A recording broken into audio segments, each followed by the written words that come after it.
इस बीच हमारे साथ दो खास मेहमान जुड़ गए हैं। धर्मगुरु अजय गौतम हमारे साथ जुड़ गए और मुस्लिम एक्सपर्ट सैयद जवाद भी हमारे साथ मौजूद हैं। अजय गौतम जी, आज पूरा इस मामले को आप भी अगर मॉनिटर कर रहे होंगे तो जिला जज के पास जब ये मामला गया, दोनों पक्षों को सुन लिया गया, लेकिन अभी कल ये तय होगा कि इस मामले को अभी सुना भी जाएगा या फिर नहीं। देखिए जी, ये जो मुस्लिम पक्ष ने मेंटेनेबिलिटी के ऊपर जो एक ऑब्जेक्शन लगाया है कि केस सुनने के लिए मेंटेनेबल नहीं है, तो इसके बारे में तो सर्वोच्च न्यायालय ने पहले ही कह दिया है कि जो उन्होंने अपने ऑर्डर के अंदर स्टेटस को रखा है उससे ही अपने आप में स्पष्ट है कि ये जो मामला है ये बिल्कुल सुना जाएगा और हिंदुओं के पक्ष में फैसला आएगा। और जो मुस्लिम पक्ष ने जो ये एक हडल डालने के लिए CPC 7 रूल 11 की एप्लीकेशन लगाई है, ये रिजेक्ट होगी। और हम लोगों को देखिए पूर्णतः विश्वास है, हमने ना तो टाइटल की बात करी है, ना हमने ये कहा है कि इसका स्वामित्व किसका होना चाहिए, क्योंकि वास्तव में इस पूरी जगह का अगर हम ये देखें, मुस्लिम पक्ष आज तक ये नहीं बता पाया कि ये जो ज्ञानवापी मंदिर, क्योंकि अब मस्जिद तो वो रही नहीं, शिवलिंग के बाद जो ज्ञानवापी मंदिर अब वहां है, इसका वक्फी कौन है, किसने इसको वक्फ किया, किसने इस जमीन दान दी, किसने इस जमीन पे साइन करे, ऐसे कोई उनके पास नहीं है। इसलिए ज्ञानवापी मंदिर के अंदर हमें पूरा है कि कल हिंदुओं के पक्ष में फैसला आएगा। ठीक है अजय गौतम जी, आप रहिए हमारे साथ, लौटेंगे आपके पास। सीधे रुख करते हैं मुस्लिम एक्सपर्ट से जवाद भी इस वक्त हमारे साथ मौजूद है। जवाद, तो क्या माना जाए, अजय गौतम जी जिस तरीके की दलीलें रख रहे हैं, क्या मुस्लिम पक्ष कमजोर पड़ जाएगा अदालत में? नहीं, देखिए वो तो अदालत ही बताएगी कि क्या होने वाला है। अभी जो है गौतम साहब इस चीज को शायद बात कर रहे थे कि किसकी जमीन है, वो शायद भूल गए, वो दीन मोहम्मद के केस को शायद वो नहीं याद रख पा रहे। 1937 के अंदर भी इसमें मिर्जापुर कोर्ट ने एक जजमेंट दिया था ज्ञानवापी के। हमारे साथ इस वक्त विष्णु शंकर जैन जी जुड़ गए हैं, हिंदू पक्ष के वकील हैं, मैं उनका रुख करना चाहूंगी। आप दोनों खास मेहमान हमारे साथ बने रहिए। सर, आज क्या कुछ हुआ है कोर्ट रूम में? हाँ, पहले जो कोर्ट रूम में हुआ तो बताया, इससे पहले इसके बारे में बात कर रहे थे, तो मैं उनको बता दूं कि दीन मोहम्मद के केस में हिंदू समाज पार्टी नहीं था, कोई भी हिंदू समाज का आदमी पार्टी नहीं था, इसलिए वो केस हम पे लागू नहीं होता है। दूसरी बात, आज कोर्ट पे माननीय न्यायालय ने हमको सुनने के बाद और मुस्लिम पक्ष को सुनने के बाद अपना फैसला रिजर्व रखा है और इस मामले में अब ये तय होगा कि इसका आगे का प्रोसीजर क्या होगा। विष्णु सर, आपको देख नहीं पा रहे हैं, मैं आपसे रिक्वेस्ट कर रही हूँ सर, जरा कैमरा अपना थोड़ा सा पीछे कर लीजिए सर, ताकि आपको देख पाए हम लोग। अब क्लियर आ रहा है जी सर, पहले से थोड़ा बेहतर हुआ है सर, अपनी बात रखिए सर। अच्छा, मेरा कहना यह है कि आज कोर्ट ने अपना फैसला सुरक्षित रखा है इस आधार पे कि अब इस मामले में आगे सुनवाई कैसे होगी। क्या पहले ऑर्डर 7 रूल 11 की एप्लीकेशन सुनी जाएगी, या जो हमने बात रखी है कि ऑर्डर 26 रूल 10 में जो कमीशन की रिपोर्ट आई है उसको भी साथ पढ़ा जाए, मेंटेनेबिलिटी के वो भी साथ में देखा जाएगा। तो इस पे माननीय न्यायालय ने अपना फैसला सुरक्षित रखा है और सारे लोगों को देखने के बाद कल माननीय न्यायालय अपना ऑर्डर पास करेगा। विष्णु सर, बहुत कंफ्यूजन है, इसलिए आपको रोक रही हूँ, आपसे और क्लैरिटी चाहती हूँ। मतलब याचिका सुनने लायक है या नहीं है? ऑर्डर 7 रूल 11 इस पर कल फैसला नहीं आना है, बल्कि फैसला नहीं जी इस पे फैसला नहीं आना है। हाँ। फैसला इस पे आना है कि अभी आगे का प्रोसीजर क्या होगा। हाँ। क्योंकि सुप्रीम कोर्ट ने ये कहा था कि मेंटेनेबिलिटी का जो इशू है वो सबसे पहले निर्धारित किया जाए। ठीक है, तो आज हमने कोर्ट के सामने यही बात रखी कि मेंटेनेबिलिटी का इशू सबसे पहले निर्धारित हो, इसमें कोई दिक्कत नहीं है। पर जो कमीशन की रिपोर्ट कोर्ट के रिकॉर्ड पे आ गई है वो भी साथ में पढ़ी जाए, क्योंकि मुस्लिम पक्ष का ये कहना है कि कमीशन की रिपोर्ट इसके साथ नहीं पढ़ी जा सकती है। सिर्फ और सिर्फ जो हमने अपनी केस में कहा है प्लेंट में, सिर्फ उसी को पढ़ा जाए। नहीं तो फैसला कल किस पर आना? आदेश जो सुरक्षित रखा गया था यही जी, कल फैसला इस पे आना है कि जो मेंटेनेबिलिटी का इशू है उनका ऑर्डर 7 रूल 11 का, वो पहले डिसाइड होगा कि साथ में कमीशन की रिपोर्ट भी पढ़ी जाएगी। सर, आपका कैमरा फिर से घूम गया है, कैमरा फिर से सीधा कर लीजिए। तो मतलब कल आप ये बता रहे हैं कि फैसला इस पर आएगा कि सिर्फ ऑर्डर 7 रूल 11 पर पहले फैसला आएगा। अब बिल्कुल सही है सर, कैमरा बिल्कुल ऐसे ही रखिएगा, इसको हिलाइएगा मत। या फिर ऑर्डर 7 रूल 11 को लेकर जो हिंदू पक्ष की तरफ से मांग की गई है कि साहब हमें आप जो कमीशन की रिपोर्ट है वो मुहैया करा दीजिए ताकि हम अपनी दलीलें रख सकें, तो मतलब कमीशन की रिपोर्ट हिंदू पक्ष को पहले दी जाएगी या नहीं दी जाएगी, इस पर फैसला आएगा। हाँ जी, इस पे भी आएगा कि कमीशन की रिपोर्ट हमें दी जाएगी कि नहीं दी जाएगी, उसकी जो फोटोग्राफ्स और सीडी है वो हम प्रोवाइड की जाएंगी कि नहीं, और उसके बाद जो इनकी मेंटेनेबिलिटी का इशू है उस पे वो आर्ग्यूमेंट करेंगे। मतलब कोई ऐसा फैसला नहीं आना है, ये सिर्फ प्रोसीजरल बात है कि आगे अब इस केस में हियरिंग कैसे होगी उसका प्रोसीजर कल तय हो। इसके लिए कुछ वक्त तय हुआ है कल के लिए? नहीं, कल कोई वक्त नहीं, पर उम्मीद यही है कि कल 2 बजे इसका फैसला, मतलब इसमें अपना कोर्ट निर्णय सुनाएगी कि इसमें आगे प्रोसीजर क्या होगा सुनवाई का, क्या मेंटेनेबिलिटी का इशू पहले सुना जाएगा कि उसके साथ कमीशन की रिपोर्ट भी देखी जाएगी? बिल्कुल, तो किस तरीके से सुनवाई होगी इसको लेकर अदालत कल अपना जो रुख है, जो रवैया है, वो साफ करेगी। देखिए, क्लियर कर रहे हैं हम यहां पर, विष्णु जी लगातार हमारे साथ मौजूद है। विष्णु जी खुद आपको जानकारी दे रहे हैं कि कल ऑर्डर 7 रूल 11 मतलब याचिका सुनने लायक है या नहीं, इस पर कल अदालत फैसला नहीं सुनाने जा रही है। कल अदालत इस पर फैसला सुनाने जा रही है कि किस तरीके से ये जो मामला है कि याचिका सुनने लायक है या नहीं है, जो मुस्लिम पक्ष का मामला है, जो सुप्रीम कोर्ट ने निचली अदालत को भेजा था काशी के डिस्ट्रिक्ट कोर्ट में, वो बताएगी कि किस तरीके से इस मामले पर सुनवाई होगी। और ऐसे में हिंदू पक्ष की तरफ से विष्णु सर जो सबसे बड़ी दलील दी जा रही है कि मामला सुनने लायक है, वो क्या है सर जो आप लोग रखेंगे? देखिए, हमारा कहना यह है कि मामला सुनने लायक योग इसलिए है क्योंकि कमीशन की रिपोर्ट में स्पष्ट रूप से लिखा है कि ये शिवलिंग है, प्लस जो हमने प्लेंट में एवरमेंट्स किए हैं उसके पीछे बहुत बड़ी हिस्टोरिकल रिसर्च है जिसमें ये कहा गया है कि वहाँ पे हिंदू 1936 तक पूजा करते आ रहे थे। हिस्टोरिकल रिकॉर्ड्स हैं जिसकी section 57 of the Indian evidence act में वैल्यू है, चाहे वो स्कंद पुराण हो, चाहे ऋग्वेद हो, चाहे शिव महापुराण हो, चाहे शिव महात्मा हो। इसके अलावा जो आज की वहाँ की वस्तु स्थिति है, जहाँ स्वास्तिक के चिन्ह मिले, डमरू मिला है और त्रिशूल मिला है, इसके अलावा हिंदू मंदिर के काफी चिन्ह मिले, हिंदू खंबे मिले हैं, हिंदू देवी देवताओं की मूर्तियां मिली हैं, आले मिले हैं। ये सब ये दिखाता है कि वो एक हिंदू मंदिर था जिसको तोड़ के तथाकथित मस्जिद बनाई गई और इसीलिए इस्लामिक लॉ के हिसाब से वैलिड नहीं है, हिंदू लॉ के हिसाब से ये वैलिड नहीं है और इसीलिए याचिका सुनने लायक योग्य है और प्लेसेस ऑफ वर्शिप एक्ट यहाँ पे अप्लाई नहीं हो। मुस्लिम पक्ष लगातार प्लेसेस ऑफ वर्शिप एक्ट का ही जिक्र कर रहा है विष्णु जी, और इस पूरे मामले में सर्वे की रिपोर्ट में बहुत सारी चीजें साफ हो गई हैं, लेकिन उस सर्वे की रिपोर्ट को लीक होने का सवाल भी उठाया गया। क्या इसको लेकर आज भी बहस हुई है? मुस्लिम पक्ष ने कहा है कि भाई सर्वे की रिपोर्ट पर क्वेश्चन इसलिए क्योंकि वो लीक हो गई। देखिए, मैं एक बात कहना चाहता हूँ कि मुस्लिम पक्ष लटकाने अटकाने भटकाने की बात करता है। ये पब्लिक रिकॉर्ड है, पब्लिक डोमेन में है। जो हमारे क्लाइंट्स हैं, जो हमारे एडवोकेट्स हैं, इस केस में किसी ने कोई सर्वे की रिपोर्ट लीक नहीं की है, किसी के पास कोई फोटोग्राफ, हमारे पास खुद फोटोग्राफ्स और सीडीज नहीं है तो हम लीक क्या करेंगे? ना हमारा क्लाइंट को लीक कर सकता है। आज हमने खुद ही एप्लीकेशन दी है कि हमें इसकी फोटोग्राफ्स और सीडीज प्रोवाइड की जाए, पहली बात। दूसरी बात, उनको पता होना चाहिए कि जब तक कोर्ट, और ये आपके लिए भी जरूरी है कि ये मीडिया को थ्रेटन करने की एक तरह की एक इनडायरेक्ट कोशिश है कि लीक की गई। अरे भैया, पब्लिक रिकॉर्ड है, कोर्ट ने अभी तक कोई गैग ऑर्डर नहीं लगाया है और जब तक कोर्ट गैग ऑर्डर नहीं लगाया, पब्लिक रिकॉर्ड को बता सकते हैं, दिखा सकते हैं। ये एक पब्लिक डिस्कशन का मार्ग है, तो इसलिए आप ये चाहते हैं कि कोई बाहर बात ही ना करे। जब सर्वे हो रहा था 3 दिन तक हम में से किसी ने कुछ नहीं बोला था, अब जब सर्वे की रिपोर्ट सार्वजनिक हो गई है तो उस पर अगर डिस्कशन हो रहा है तो वो कह रहे हैं लीक की गई है।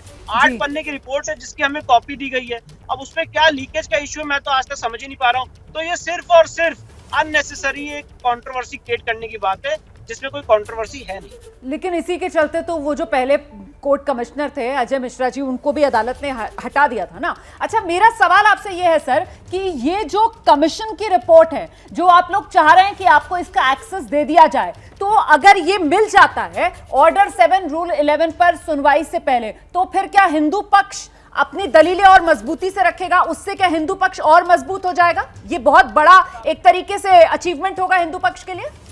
बिल्कुल, आपने बहुत अच्छा सवाल पूछा। देखिए, अचीवमेंट तो हमारा, अगर कमीशन की रिपोर्ट नहीं मिलेगी तो हमारी प्लेंट खुद में ही अचीवमेंट है, उससे भी हम कोर्ट को सेटिस्फाई कर सकते हैं। पर क्योंकि इसका बेहतर ढंग से फैसला हो सके, इसलिए हम ये चाहते थे कि देखिए, अगर कोई इस बात को मैं थोड़ा सरलता से समझाना चाहता हूँ। कोई ये कह रहा है कि ये मस्जिद है, मैं कह रहा हूँ कि ये मंदिर है और उसका धार्मिक स्वरूप तय होना है, जो माननीय सुप्रीम कोर्ट ने भी हियरिंग के दौरान कहा। तो वो धार्मिक स्वरूप कैसे तय होगा? सिर्फ मेरे कहने पे तो होगा नहीं ना, उनके कहने पे होगा। उसके लिए जो कमीशन की रिपोर्ट है उसको भी तवज्जो में लेना पड़ेगा, उसको भी ध्यान में लेना पड़ेगा, क्योंकि ये mix question of law and fact है। और इसीलिए अगर कमीशन की रिपोर्ट कोर्ट पढ़ेगी तो कोर्ट को भी मदद होगी कि ये case places of worship act से बाधित है कि नहीं है, इस क्वेश्चन को डिसाइड करने के लिए। इसीलिए आज हमने कोर्ट में बात रखी। अगर मान लिया जाए कल आप लोगों को रिपोर्ट मिल जाती है, जिस तरीके की मांग आप लोगों की तरफ से उठाई गई कि इस मामले में जो सर्वे हुआ है, जो भी वीडियोग्राफी फोटोग्राफी हुई है, उसके बाद कितना वक्त इस प्रक्रिया में और लगेगा? क्योंकि अभी तक पहले आप लोगों को पूरी रिपोर्ट को स्टडी करना होगा, समझना होगा, ताकि आप अपनी दलीलें रख सके। आपने बहुत महत्वपूर्ण बात की। अभी पूरा रिपोर्ट की कॉपी जब हमें मिलेगी, सीडीज और फोटोग्राफ्स, तो हम ये अध्ययन करेंगे कि कोई चीज छूट तो नहीं गई है। कोई चीज अगर मैं दिखाना चाहता था वहां पे छूट गई है तो वो चीज भी हम देखेंगे और उसके बाद कोर्ट के सामने अपना आर्गुमेंट रखेंगे। अब कोर्ट इसमें नेक्स्ट डे क्या निर्धारित करता है ये तो माननीय न्यायालय कल तय करेगा। कोर्ट इसमें नेक्स्ट डे क्या निर्धारित करता है सुनवाई की, तो माननीय न्यायालय कल तय करेगा। पर जो भी है मैंने अपनी सारी बातें आज कोर्ट के सामने रख दी हैं और मुझे उम्मीद है कोर्ट एक फेयर प्रोसीजर इसमें प्रोवाइड करेगी। सर, आपकी कानूनी समझ क्या कहती है ये तय होने में कि ये मामला सुनने लायक है या नहीं? कितना समय लग सकता है? देखिए, बिल्कुल ये मामला सुनने लायक योग्य है। हमने बहुत स्ट्रॉन्ग अच्छा केस कोर्ट के सामने प्रेजेंट किया है और अगर आप देखेंगे सुप्रीम कोर्ट में भी, माननीय सुप्रीम कोर्ट में लीगल डिस्कशन के दौरान यही बात कही कि धार्मिक स्वरूप क्या है वो तय होना जरूरी है। सिर्फ और सिर्फ ये कह देना कि ये मस्जिद और प्लेसेस ऑफ वर्शिप एक्ट से बार्ड है, ऐसा नहीं हो सकता है किसी भी संवैधानिक इंडिया में। और इसीलिए ये सारी बातें हमने कोर्ट में रखी है और कितना समय लग सकता है ये तो कोई वकील आपको नहीं बता सकता, ये तो कोर्ट का प्रोसीजर है जी। अब इसमें थोड़ा तो जो भी टाइम लग जाए इसके लिए तो मैं कोई कमेंट नहीं करता। ठीक है सर, चलते चलते मेरा सवाल एक और था आपसे, जरा इस पर भी क्लैरिटी दे दीजिए, क्योंकि ये मामला काशी की अदालत से सुप्रीम कोर्ट होकर वापस काशी पहुंच गया है, डिस्ट्रिक्ट कोर्ट के सामने अब ये मामला है। तो यहाँ जो बेसिक याचिका थी वो तो श्रृंगार गौरी में नियमित रूप से पूजा अर्चना की थी ना, और उसी की मेंटेनेबिलिटी की अगर हम बात करते हैं तो फिर क्या सबसे बड़ी दलील ये नहीं है कि 90 के दशक तक तो वहां पर रोज पूजा अर्चना होती थी? जी बिल्कुल सही, मैं आपने एकदम फैक्ट सही रखा है, मैं उसको थोड़ा सा क्लैरिफाई कर दे रहा हूँ। सिर्फ श्रृंगार गौरी की पूजा अर्चना नहीं, श्रृंगार गौरी, गणेश जी, हनुमान जी और विजिबल इनविजिबल डेटीज, उसकी बात हमने अपने प्रेयर नंबर ए में लिखी है जिसमें शिवलिंग भी आता है, हर एक चीज आती है। तो सिर्फ ये कह देना कि श्रृंगार गौरी की पूजा की याचिका है, ये फैक्चुअली ठीक नहीं है। दूसरी बात, आपने बिल्कुल सही बात कही कि 1992 तक व्यास जी वहाँ तहखाने में पूजा करते थे और श्रृंगार गौरी की भी मस्जिद की वेस्टर्न साइड पे पूजा होती थी। तो ये सब बहुत इंपॉर्टेंट डॉक्यूमेंट्स हैं, इंपॉर्टेंट फैक्ट्स हैं ये प्रूव करने के लिए कि ये इस्लामिक लॉ के हिसाब से भी एक वैलिड मॉस्क नहीं है, क्योंकि इस्लामिक लॉ ये स्पष्ट रूप से कहता है कि आप किसी मंदिर को तोड़ के मस्जिद में कन्वर्ट नहीं कर सकते। बहुत शुक्रिया हमारे साथ जुड़ने के लिए। विष्णु शंकर जैन को आप सुन रहे थे, हिंदू पक्ष के वकील हैं जिन्होंने साफ कर दिया है कि किस अर्जी पर सुनवाई होगी, इसको लेकर कल आदेश आ जाएगा। इस पूरे मामले पर आज 45 मिनट तक जो है ज्ञानवापी में मामले को लेकर सुनवाई हुई है। दोनों ही पक्षों की दलीलें जो है वो सुनी गई हैं और कल इस पर आदेश आ जाएगा।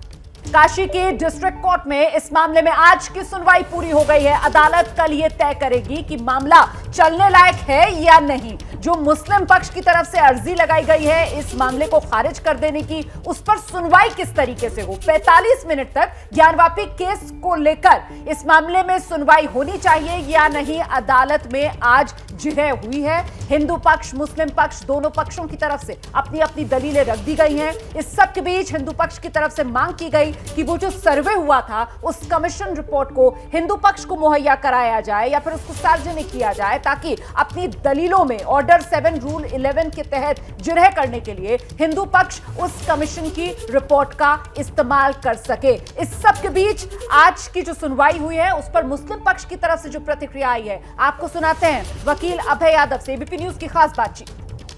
ज्ञानवापी मामले में कोर्ट में सुनवाई के बाद कल के लिए तारीख दी गई है। क्या कुछ कोर्ट में हुआ, मुस्लिम पक्ष की इंतजामिया कमेटी के वकील अभय यादव हमारे संग मौजूद है। सर, क्या चर्चा हुई है आज कोर्ट में? आज कोर्ट में बहुत ही कानूनी मुद्दा उठाया गया है। माननीय सुप्रीम कोर्ट ने 20/5/2022 को ये तय कर दिया है कि यह पत्रावली सिविल जज सीनियर डिवीजन के कोर्ट से डिस्ट्रिक्ट जज वाराणसी की कोर्ट में भेजी जाए और डिस्ट्रिक्ट जज वाराणसी जो हम लोगों की तरफ से अंजुमन इंतजामिया की तरफ से इस दावे को खारिज करने के लिए ये दावा मेंटेनेबल नहीं है, उस एप्लीकेशन पर सुनवाई के लिए प्राथमिकता के तौर पर आदेश सुप्रीम कोर्ट ने दिया है। मैंने सुप्रीम कोर्ट के आदेश का हवाला देते हुए एक एप्लीकेशन देकर के कोर्ट को निवेदन किया है कि सुप्रीम कोर्ट के द्वारा पारित आदेश दिनांक 20/5/2022 के अनुपालन में पहले हमारे 7/11 की एप्लीकेशन पर सुनवाई की जाए, उसके बाद इस मुकदमे को यहीं पर तय होगा ये पोषणी है कि नहीं है। सर, पोषणी का जिक्र कर रहे हैं, प्लेसेस ऑफ वर्शिप एक्ट जो आपके दूसरे सामने के वकील है वो तो विरोध कर रहे तो बिल्कुल इम्प्लीमेंट होगा। ये उनकी बहस आज के लिए बिल्कुल इररिलेवेंट थी। जब ये 7/11 पर मैं बहस करूँगा तो उसमें मैं public places of worship act से बाढ़ है कि नहीं है, किस कानून से बाढ़ है, ये सब मैं उनको बताऊंगा, तब मेरे बहस के जवाब में वो देंगे। अभी तो ये कोर्ट को ये तय करना कि 7/11 की सुनवाई किस दिन होगी, इसके लिए माननीय न्यायालय ने कल आदेश पारित करने की डेट लगाई। सर, मैं सुनवाई का हिस्सा और भी जो हम लोग पहले बात कर रहे थे वकील से, तो ये कह रहे थे कि कौन सा स्वरूप बदलने की बात कर रहे हैं हम लोग तो कह रहे हैं सर्वे हो गया, आगे प्रक्रिया हो, आप जो मांग उठा रहे हैं वो गड़बड़ है। आपके विपक्षी वकील का कहना था। विपक्षी वकील जो है कानून के विपरीत बात कर रहे थे। 7/11 के एप्लीकेशन में स्वरूप बदलने या स्वरूप न बदलने कोई मुद्दा नहीं है। 7/11 में सिर्फ कोर्ट को यह देखना है जो मुकदमा उनके सामने विचाराधीन है वह मुकदमा चलने योग्य है कि नहीं। अगर चलने योग्य होगा तब ये स्वरूप बदलने की बात, स्वरूप न बदलने की बात, कमीशन की बात, साक्ष्य सबूत की बात ये तब आती है बाद में। कानून ये है कि अगर 7/11 की एप्लीकेशन पड़ गई तो पहले कोर्ट को यही तय करना है कि यह मुकदमा चलने योग्य है कि नहीं, पोषणीय है कि नहीं, ये पर साक्ष्य सबूत दिया जा सकता है कि नहीं, या निस्तारण योग्य है कि नहीं। अगर नहीं होगा तो प्रथम या प्राथमिक तौर पर ही ऐसे मुकदमों को खारिज कर देना चाहिए। यही 7/11 की मंशा है। जिन अपेक्षाओं को लेकर आप आज डॉक्यूमेंटेशन करके आए थे, आपको लग रहा है अपना काम पूरा करने में, अपना ऑब्जेक्ट रखने में, अपनी बात रखने में सफल रहे? माननीय न्यायालय के सामने मैंने अपनी बात बहुत ही कानूनी तरीके से रखी है और माननीय जिला जज साहब बहुत ही सीनियर जज हैं, यहाँ के डिस्ट्रिक्ट जज हैं, कानून से बिल्कुल विज्ञ हैं और उनको ये सब कानून कुछ मालूम भी। तो इस पूरे मामले पर आप सुन रहे थे मुस्लिम पक्ष के वकील अभय यादव को, उनकी क्या कुछ दलीलें थी ये आपने सुन ली। इस बीच हमारे साथ दो खास मेहमान जुड़ गए हैं। हमारे साथ धर्मगुरु अजय गौतम जुड़ गए और मुस्लिम एक्सपर्ट सैयद जवाद भी हमारे साथ मौजूद हैं। मैं दोनों का एक एक का रुख करना चाहूंगी। अजय गौतम जी, इस पूरे मामले पर हिंदू पक्ष जो है वो अब सर्वे की रिपोर्ट्स की मांग करता हुआ कह रहा है कि पहले आप हमें रिपोर्ट सौंप दीजिए ताकि हमारी भी दलीलें इस पूरे मामले पर जो है वो कोर्ट के सामने रख सके। आपको कहा जाता हुआ नजर आ रहा है पूरा मामला? पूरा जो मामला है वो कानूनी दृष्टि से हिंदुओं के पक्ष में जाता हुआ दिखाई दे रहा है और बहुत जल्दी ही हमें ऐसी आशा है क्योंकि दो महीने का समय दिया गया है। 2 महीने के बाद में वहां पर हम लोग शायद माननीय उच्च न्यायालय या माननीय डिस्ट्रिक्ट जज के आदेश अनुसार हम वहां पर श्रृंगार गौरी के अंदर कार सेवा शुरू करके भव्य शिवलिंग का जो स्वरूप है उसको बहुत अच्छे तरीके से करके हम लोग वहां पर विधिवत पूजा अर्चना जो 5 आरतियां हमारी काशी विश्वनाथ में होती हैं उनको वहां भी हम करना शुरू कर देंगे। हमारी ऐसी पूरी आशा है। और रही बात देखिए मुस्लिम पर, इसमें जो सर्वे की रिपोर्ट है, सर्वे की रिपोर्ट तो एक जुडिशियल डॉक्यूमेंट है, उसको आप आज सुनवाई पे आए या कल सुनवाई पर आए उससे कोई फर्क ही नहीं पड़ता। पहले की कोर्ट ने जो ऑर्डर पास किया है जो सर्वे को लेकर था, कोर्ट कमिश्नर की अपॉइंटमेंट को लेकर था, सुप्रीम कोर्ट ने उसको ना तो स्टे किया है ना उसको सेट असाइड किया है, तो वो ऑर्डर अपने आप में आज भी सेंटिटी के साथ में खड़ा हुआ है। और जिस भी केस का हवाला जो मुस्लिम पक्ष के लोग देते हैं जी वो 42 में केस था, 37 में केस था, वो जो केस था वो ब्रिटिश गवर्नमेंट और मुस्लिम पक्ष के बीच में था। हिंदू तो उसमें पार्टी ही नहीं था, ना हिंदू पक्ष उसमें सुना गया।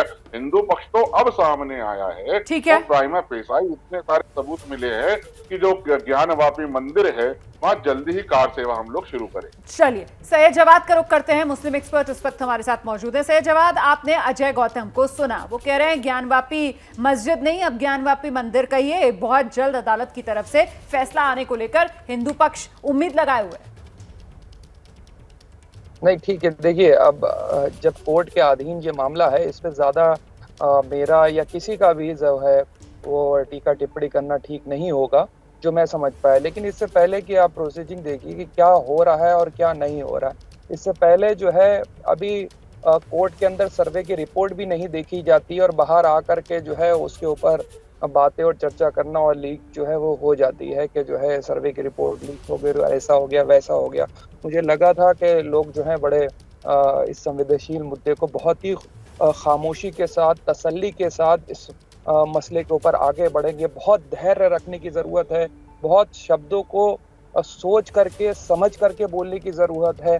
ऐसा ना हो कि किसी की भावनाएं आहत हों और किसी को जो है आप जो है चोट पहुंचाएं। सैयद जवाद, मुझे सिर्फ इतना सा बता दीजिए जल्दी से कि अब ये मामला एक नई कोर्ट नई जज के पास है, तो अब उनकी तरफ से अगर इस पूरे मामले पर कुछ भी कहा जाता वो आपको मान्य होगा कि नहीं? क्योंकि अब तक तो तमाम फैसलों पर आप लोग सवाल उठाते रहे, चाहे वो सर्वे का फैसला हो, वजू खाने को सील करने का फैसला हो। मैडम ये सुनिए, हम बात करेंगे जो संवैधानिक बात है उसकी बात करेंगे। हम बार बार 1991 के वर्शिप एक्ट की बात इसलिए करते हैं क्योंकि सुप्रीम कोर्ट ने ही उसको संविधान की बेसिक स्ट्रक्चर का हिस्सा बताया है। देखिए मैं साफ चीज जान रहा हूँ, इस केस में 2 ही चीजें हो सकती हैं।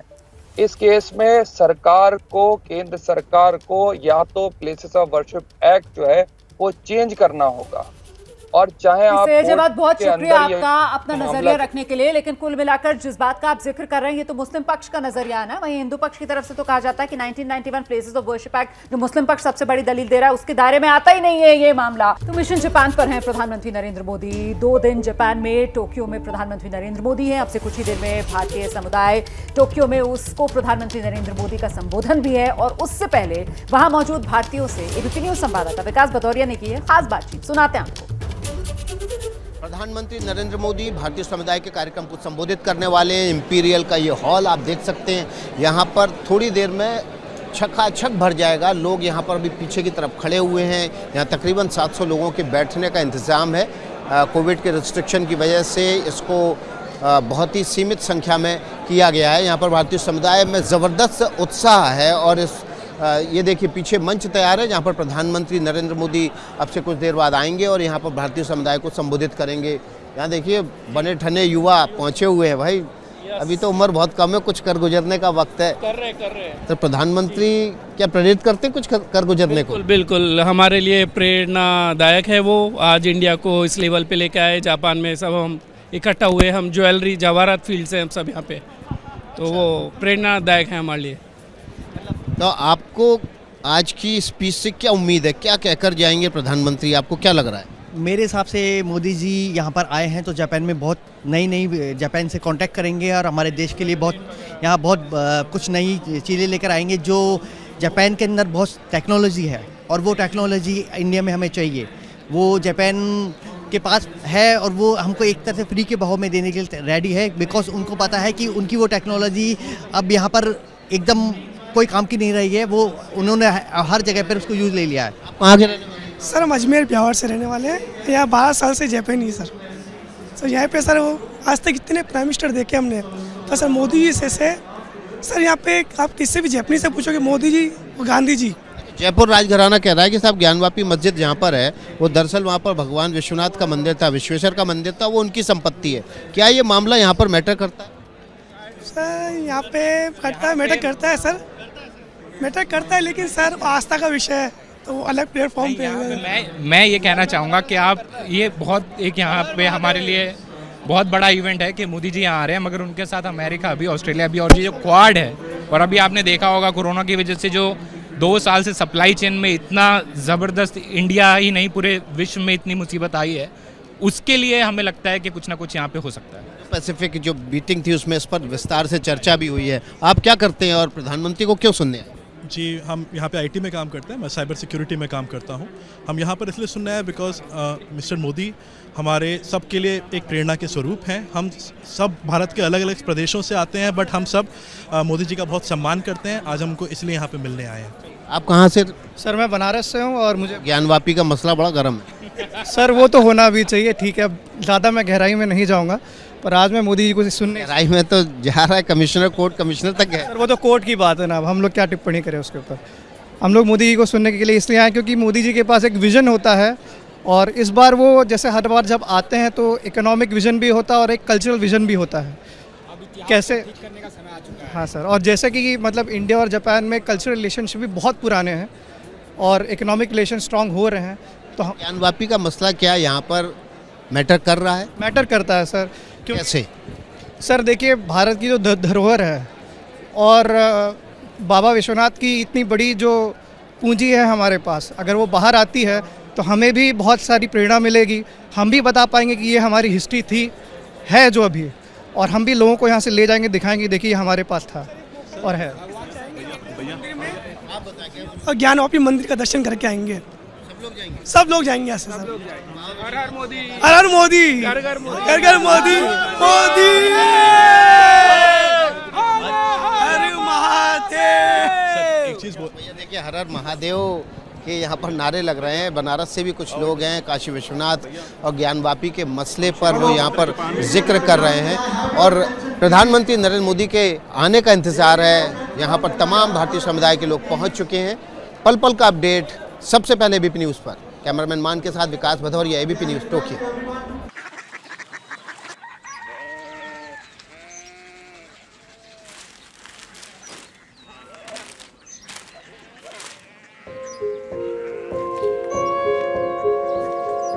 पापा बाबा? Korea city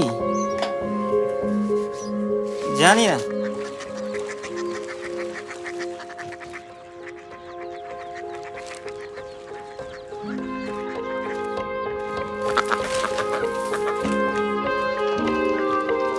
Korea city? हाँ।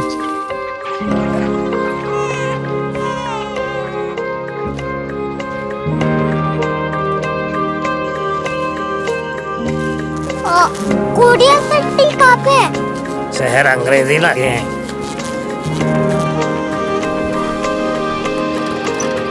Korea city.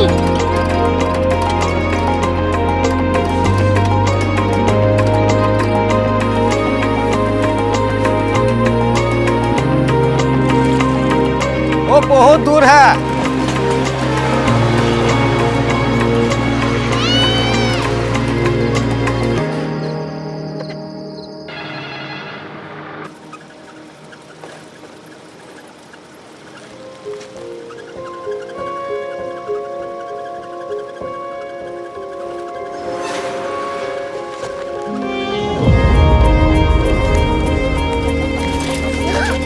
Korea city?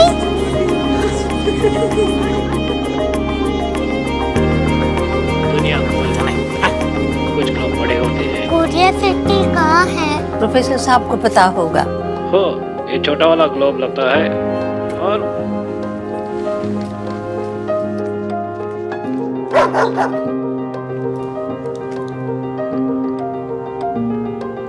पता नहीं, मेरी बेटी से जाके मिल लो, शायद उसे मालूम हो।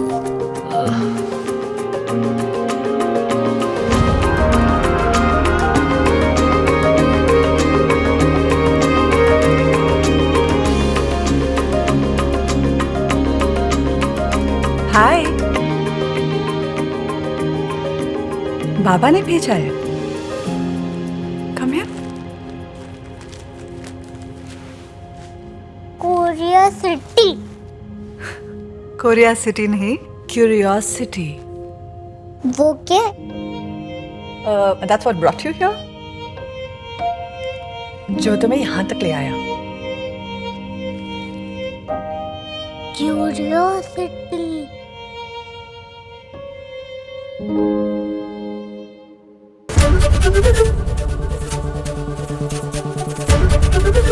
ABP न्यूज आपको रखे आगे।